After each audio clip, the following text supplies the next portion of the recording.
When the mind emotions get superimposed on myself, I begin to think, I am upset, I am happy, I am unhappy, I am very quiet, I am joyful, I am depressed, I am silent, I am angry, I am excited. So all these emotions were occurring in the mind, but because of this imposition of mind onto me, we see these emotions into me, and nobody says that my mind is upset. They say, I am upset. You don't say, my mind is sad. You say, I am sad. I am egoistic. Well, nobody says that I am egoistic. They say, I am self respecting. So we call our ego as a self dignity sometimes. Nobody says I am egoistic. We say this to others. You are egoistic. What about you? Well, I am a dignified person. Others are not. They are undignified. Huh? So, emotions and desires happening in the mind, attachments and aversions which are there in the mind, we all see as if it is me. This is in Vedantic terminology we call anyon, anya, adyas. The attributes of the mind has been taken into self, and the attributes of the self has been transferred to the mind. Hence we see mind as me, we see this body as me, and we don't see the purity of our own true self. We see this body as identifying me. If I say, who are you? Like, even when you say, Amit Kumar, I said, Amit Kumar, and you raise your hand. What's that? You think this body is me. Now, this body was not always like this. When it was born, it was like, what, 2 to 3 kg? Maybe some chubby baby is born is 4 kg. But in due course, the body grows from toddler to a child to a teenager, and now to your age. And then if the life goes on, then maybe 60, 70, 80, 90 years old. The body is changing. The image, the picture of Amit when was like 2 months old, and then 2 years old, and then 20 years old. Is it same face? Is it same body? It's not. But yet the identity with that 2 month old, 2 year or 20 years or 25-year-old body, that identification is exactly same.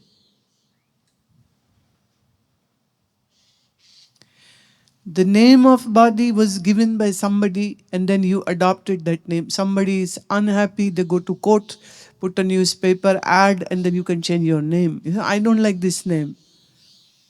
I know of a boy who was named Stupid by his father.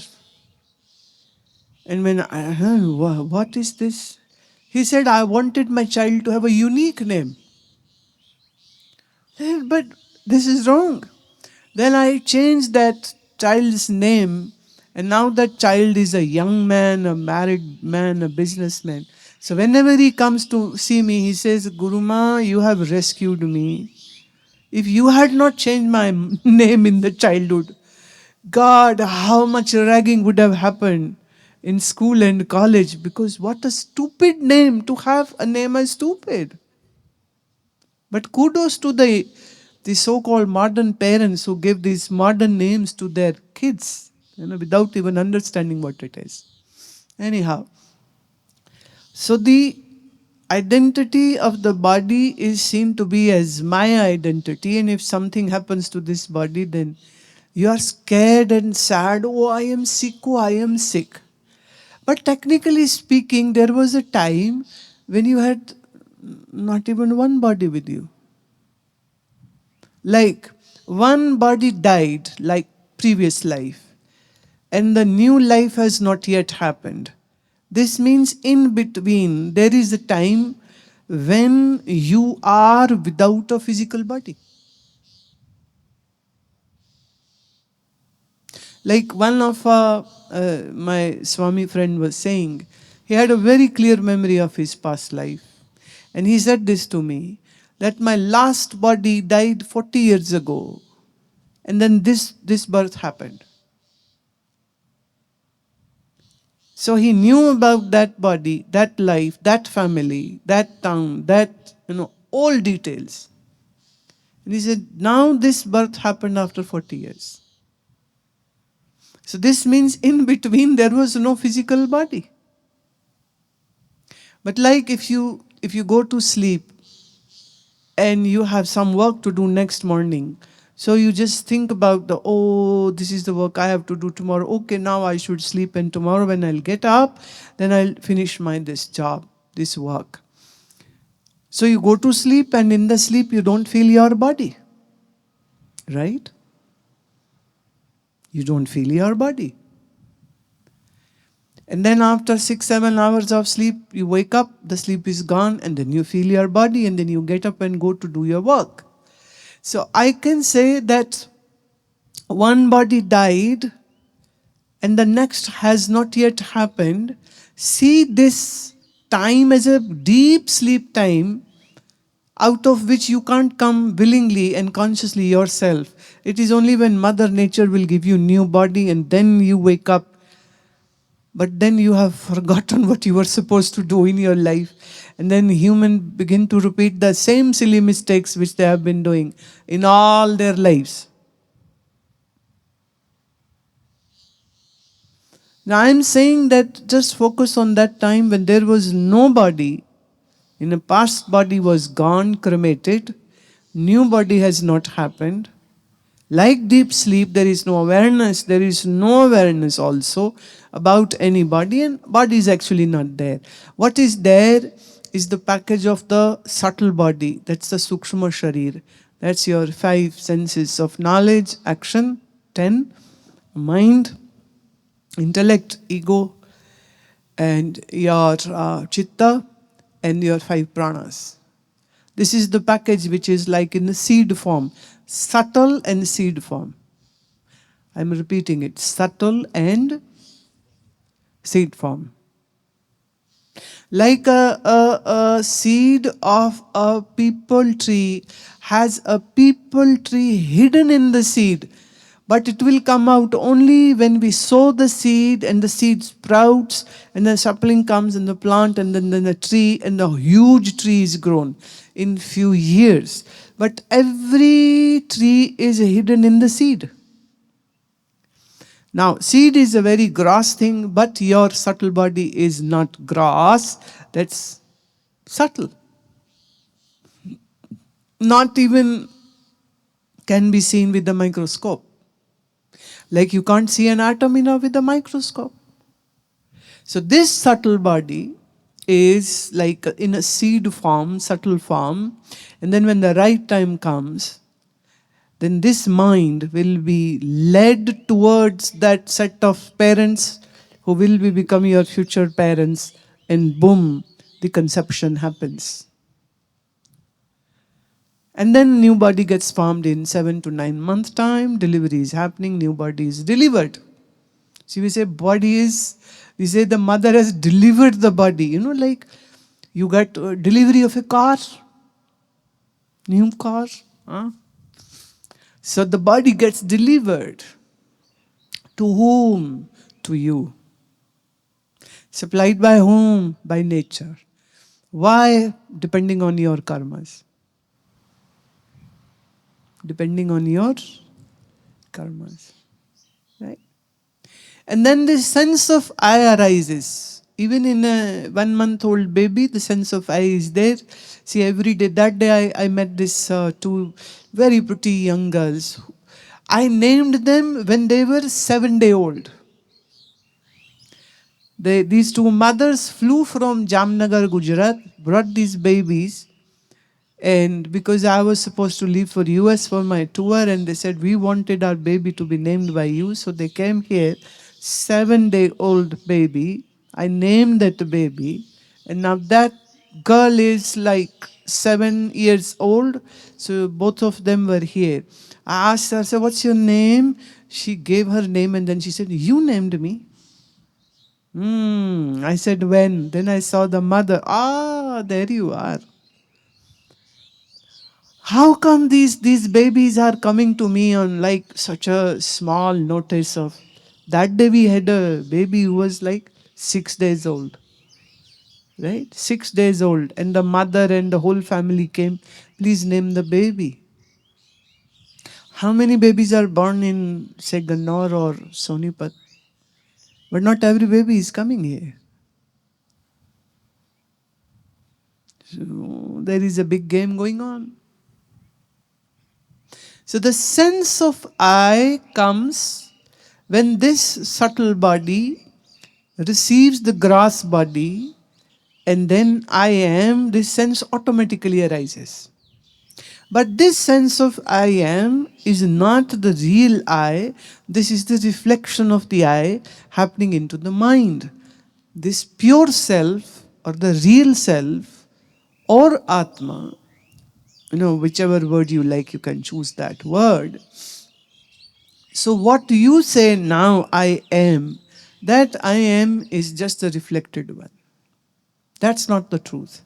Now this sense of I am doesn't exist in deep sleep, doesn't exist when you fall unconscious, doesn't exist when the death occurs. So it's just very superficial. If somebody gives you a heavy dosage of anesthesia, the sense of I is gone. Right? And it's not that your sense of I will be gone. If we give this kind of anesthesia to any sannyasi or swami, even their sense of I will be gone. Nothing special. Because this sense of I is occurring because of activity of the brain, functioning of the mind, and the movement of the consciousness into the mind. So in together, this is a very interesting juxtaposed of these three elements which are working together, which gives arising the sense of I. It's very conditional. You don't have it in the deep sleep. But yet, you know it when sleep came, and you know it if it is not coming. Say tossing, turning in the bed, close the eyes, neend aaja, and neend saying, oh no, I'm not coming. And you might be richest of rich, you can't do anything to bring the sleep which is evading your eyes. But this sleep, when is happening, there is no sense of I. Now that's the intriguing thing. Yet this deep sleep is enjoyed by whom? You. That's the real you. That's not the reflected self. Reflected self is conditional, and that's not me. That's not me. So that reflected self in Vedantic terminology is called Chidabhas. Chid means the subconscious, Abhas means reflection. So Chida, Abhas. Now, it's hard to understand that Chidabhas is not me. It's a very, very difficult term. It's very, very subtle. It really requires a very challenging intellect to understand. It's very easy to become an engineer or doctor or a space scientist. And it's more difficult to explore the reality of my true being, my true existence. And that is why in all the Upanishads, the stress is on who am I?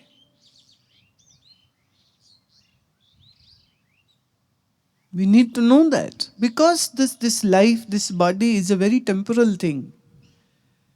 You never know when just in a one whack the body is dead. And nobody is prepared for that. Not about your own, not about your loved ones. You can't even think of their death. And if it happens, people are shattered and broken. And people wonder, why did so and so died? Well, everybody is born to die. That's the reason. Enough for death to happen. Why somebody dies? Because that was the program of the karma of that person. That for this long time only this body will be there and then this body will be gone. Because the jiva is always on the journey. We are experiencing sadness, goodness, happiness, pleasure, sadness, misery, rejections, acceptance, love, in marriage and children, and so much so. We are just gathering these experiences. We get possessive, we get obsessive of all this stuff. And we don't even care that when this body will die, we have no idea, we are not prepared, and we are just like a rat race of emotions. Society said, do this, do this, do this. So you are doing this, ticking the boxes. But nobody has either inclination or understanding or intelligence or need to find out who you are in reality. Born as a body, die as a body, live as a body. Without knowing who you are, without knowing what is reflection, what is Chidabhas, what is the true self. And this ajnana, this ignorance is like mind boggling. And mind is actually boggled with that. It's such a virus. It is like eating up the mind. And yet the mind doesn't has any understanding about why it is happening, why this whole nonsense is happening around us. So the reflected self is not self. Like again I'll repeat. The reflected lamp in the water is not the real lamp. And so when it's a full moon day, then in this pond you can see the reflection of moon. And in the morning when the sun rises, and if you are sitting across, which you are not allowed, but anyhow, I am letting you know, if you are across that pond, then sometimes you can see the reflection of sun happening in the pond. But the reflection of the sun is not sun. The sun is really up in the sky. Similarly, this sense of I which you have is not the real I. And you live your whole life seeing this reflected self as self and this body as me. And that's not true. So no wonder everybody is like so bewildered and lost. Because they have lost their own identity. You have lost your own identity.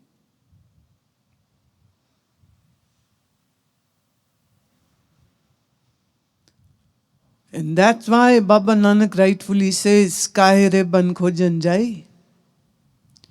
Don't go out to look for God. Sarv Nivasi Sada Lepa Tohe Sang Samai.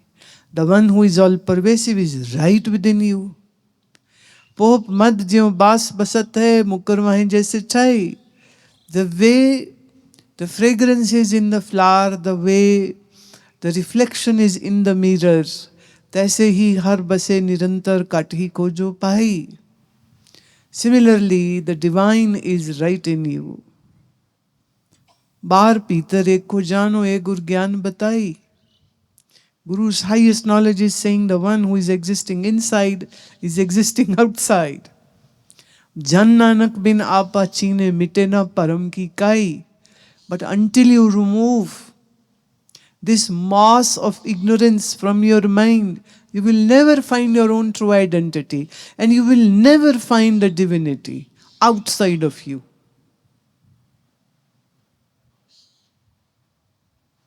So Baba Nanak is not saying say Vaheguru whole day and not look for the self-realization. Baba Nanak is saying go and seek self-realization. Know who you are. The repetition of God's name is just a tool to Silence your mind and make it, don't worry about the worldly stuff. And it's like saying to mind, shut up and do Nam Samiran. And just do Nam, don't do anything. It's not worthwhile. And then once you have calmed down your mind with the Nam Samiran, then comes the next stage, where if you really, really are lucky enough to look for a person who can guide you, help you as a friend, to explore who you are in reality, not this body, not this mind. In one place, Kabir Sahib says, "Is marte ko jo koi rove, jo rove apni pat khove. Kaho Kabir hum Ram ki ans, just kagad par mite na mans." If anybody is crying for a dying person, is a stupid person, because the one who seems to be dead is actually not dead. The body is dead, the person is not dead. And if you are crying for thinking, oh, my so and so has died, well, his body or her body is died. Not the Atma has died. And if anybody cries for that, you will just lose your own self-esteem, your ijjat is gone. Kau Kabir hum Ram ki ans. I am like a ray of Ram. Like a ray of sun is sun, so I am a ray of Ram, so I am Ram.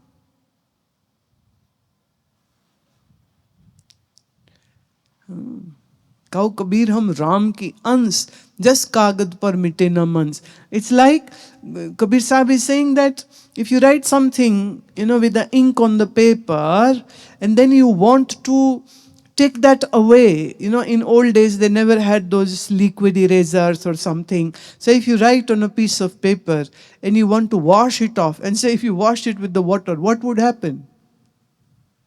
The ink would be washed off, and so would be that paper.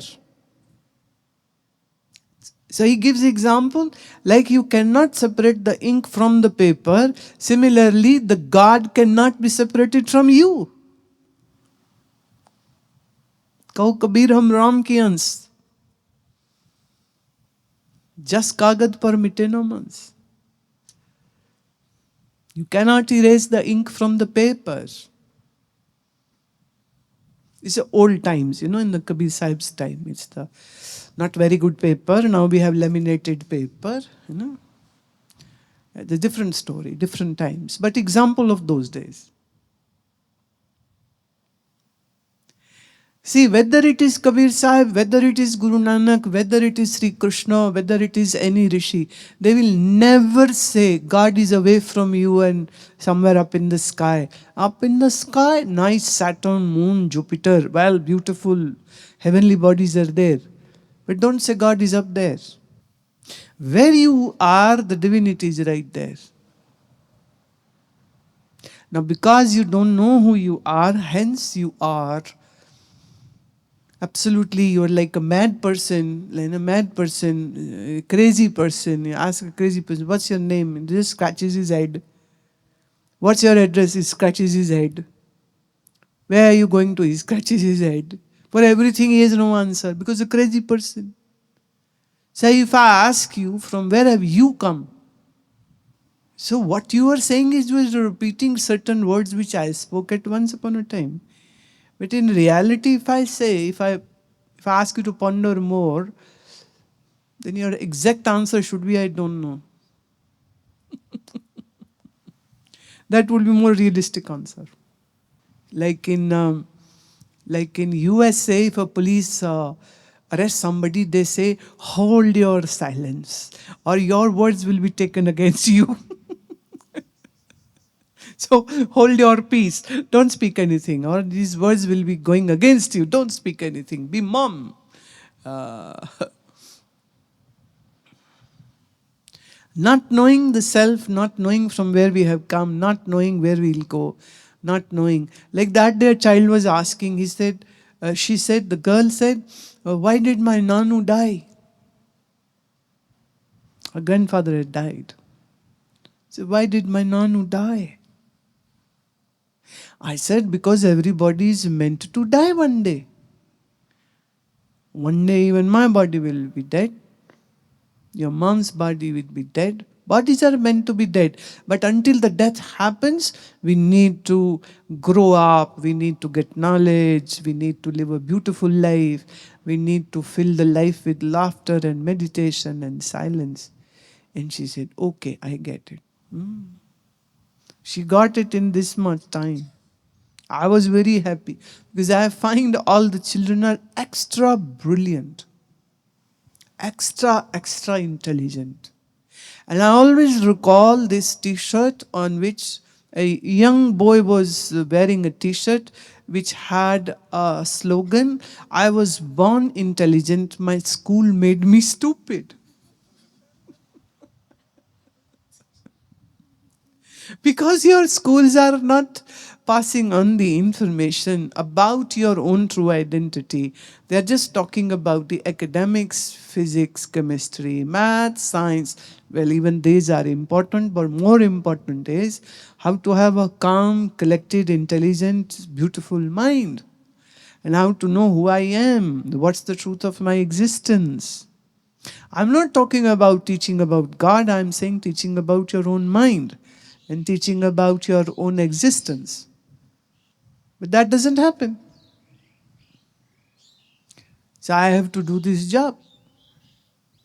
So I get all fully grown up male, female, who are no more children, but I have to deal with them like a child.